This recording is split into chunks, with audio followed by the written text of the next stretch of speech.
السلام عليكم ورحمة الله وبركاته. معكم هوبا من قناة تستي فود هوبا. هنعمل مع بعض أحلى الوصفات بكل تكات المطبخ المصري. يا رب تعجبكم إن شاء الله. هنعمل النهاردة مع بعض البرجر بطريقة سهلة وبسيطة، وبجد نتيجتها تحفة جدا، أحلى كتير من اللي بنشتريها من بره. ممكن نظبط كده الولاد ونشتري العيش الفينو دوت، بيتباع عند أي سوبر ماركت قريب منكم، ممكن تسألوا عليه. وبجد ممكن نعمل لهم سندوتشات زي اللي بنشتريها جاهزة من بره في البيت، ضامنين النظافة بتاعتها والجودة بتاعتها وطعمها كمان حلو جدا. يلا بينا نشوف عملناها ازاي. اول حاجة انا بشتري اللحمة المفرومة بتاعتي، بحب اجيبها لحمة حمراء وافرمها وازود لها دهن. احنا كده برضو بنكتر كمية اللحمة بتاعتنا، وهنضيف ليها فول الصويا بالشكل ده كده. انا ضفت ده حوالي 350 جرام من اللحمة، حطينا لهم يعني حوالي معلقتين كبار او 3 معالق كبار من فول الصويا، ونزودهم ميه مغليه ونسيبه كده لغايه لما يطرى خالص معانا على بال ما نجهز الخلطه بتاعتنا. اول حاجه هفرم البصله بتاعتي بالشكل ده، هي بصلايه واحده على الكميه ديت. البرجر مش بيحتاج بصل كتير بالشكل ده كده. خلاص احنا فرمنا البصلايه، هنجهز معانا طاسه على النار ونضيف لها معلقه من السمنه البلدي، معلقه كده بسيطه جدا لغايه اما تسيح معانا بالشكل ده، وهننزل عليها بالبصلايه نديها تحميره كده لغايه اما تبقى لونها ذهبي كده معانا. عايزه اقول لكم بجد الطريقه ديت تحفه جدا جدا، لو جربتوها في البرجر هتعجبكم، وبجد يعني هتستغنوا عن اي نوع برجر انتوا بتشتروه جاهز من بره. خلاص كده لغايه اما بقت دبلت معانا البصلايه وبقى لونها اصفر بالشكل ده، خلاص هنطفي عليها عيون البوتاجاز ونضيف لها معلقه كبيره من الصويا صوص. بديل الصويا صوص ممكن نضيف لها عسل اسود. هنظبط التوابل بتاعتنا، هنحط 3 معالق صغيرين من الملح، ورشه كويسه كده من الفلفل الاسود، ومعلقتين كبار او 3 معالق صغيرين من بهارات البرجر بس. ونبدأ ننزل بيها على الخليط بتاعنا، ونحاول ان احنا نعجنه كويس جدا بايدينا، او ان احنا نديله وش كمان في الكبة.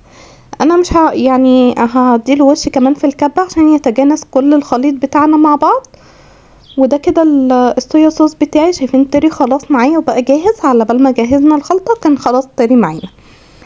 هنصفيه كويس جدا من كل السوائل بتاعته بالشكل ده، ونضيفه للخليط بتاعنا. ممكن لو انتوا مش حابين تدوله وش كمان في الكبة، اتأكدوا ان انتوا عجنتوه كويس جدا مع بعض، بحيث يتجانس كل الخليط مع بعض، وتبان عندنا كلها في الاخر كلها لحمة بالشكل ده كده. شايفين شكلها حلو ازاي؟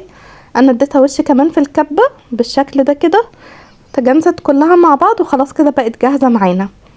ممكن بقى نشكلها، ممكن لو انتوا ما عندكمش المكبس بتاع البرجر، ممكن نعملها في غطا برطمان عندكم يكون كبير شوية، نشكل فيه البرجر بالشكل ده كده. خلاص هي كده جاهزة معانا، ممكن نقسمها لقطع صغيرة متساوية لو انتوا حابين ان انتوا تقسموها، بس هنعملها كده كور وهكبسها بالشكل ده كده. طبعا الحجم بتاعها تقدروا تظبطوه زي ما انتوا عايزين، بتحبوها تخينة، بتحبوها السمك بتاعها، اي حاجة يعني ظبطوها زي ما انتوا عايزين. خلاص كده بقت جاهزة معانا، ممكن نشيلها كده في الفريزر ونطلعها على التسوية على طول بالشكل ده كده. هخلص كل الكمية وارجع لكم. انا حبيت ان انا اشويها على الفحم بالطريقة ديت، بجد كان طعمها حلو جدا جدا زي بالظبط اللي بنشتريها من بره، واحلى كمان، وضامنين نظافة اللحمة بتاعتها. نسويها كده كويس جدا على الجنبين، وعلى فكرة ممكن تسووها في طاسة على النار، وبعد ما تستوي تولعوا لها فحماية وتحطوها عليها، برضو هتديلها ريحة الشوي وهتكون ريحتها وطعمها حلو جدا. خلاص هي كده استوت، طبعا مش بتحتاج سوا جامد عشان ما تنشفش منكم، وتكون كده جوسي من جوه، وبجد طعمها تحفة جدا. جربوها بالطريقة دي وانا متأكدة ان هي هتعجبكم. يلا بقى نجهز مع بعض الساندوتش بتاعنا.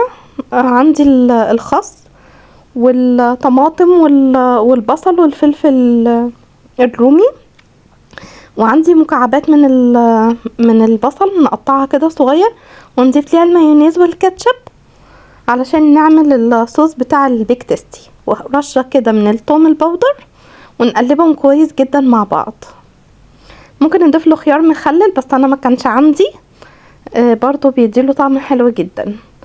انا بجيب العيش دوت في سوبر ماركت او اماكن كده معينة بتبيع العيش بتاع المطاعم الكبيرة، اسألوا عليه، شوفوا مكان يكون قريب منكم، بجد بيكون حلو جدا في التشيكن برجر او في البرجر. تحسوا ان انتوا كده اكلتوا برجر فعلا من بره. وصوص البرجر اللي بيتباع جاهز برضو بيكون حلو جدا، جربوه عليه لو متاح عندكم. ونضيف ليها بقى صوص الجبنة بالشكل ده كده. خلاص كده الساندوتش بقى جاهز معانا. والبطاطس كمان نضيف لها صوص جبنة كده، ان شاء الله هنعمله مع بعض مرة تانية. تابعوني على القناة عندي، لو انتوا مش مشتركين عندي في القناة اشتركوا فيها، هتلاقوا وصفات كتير جدا هتعجبكم، وعاملة عندي وصفات كتير جدا على القناة، وان شاء الله هنعمل وصفات اكتر مع بعض. يا رب تكون عجبتكم الوصفة بتاعتنا النهاردة، وشكرا جدا ليكم لحسن متابعتكم ليا. ما تنسوش لو عجبكم الفيديو تعملوا لايك وشير كتير وتشتركوا في القناة لو انتوا لسه ما اشتركتوش، واستنوني فيديوهات تانية كتير جدا ان شاء الله هنعملها مع بعض. تعالوا بينا نشوف الساندوتش بتاعنا من جوه ازاي. البرجر بجد السمك بتاعها حلو جدا، وبجد الساندوتش حلو جدا، يغنيكم عن اي ساندوتش ممكن تشتروه جاهز من بره. طبعا عملناه بالمكونات، ممكن تضيفوا له اي اضافات انتوا تحبوها. شوفوا انتوا حابين ايه وضيفوا لي، يعني براحتكم خالص.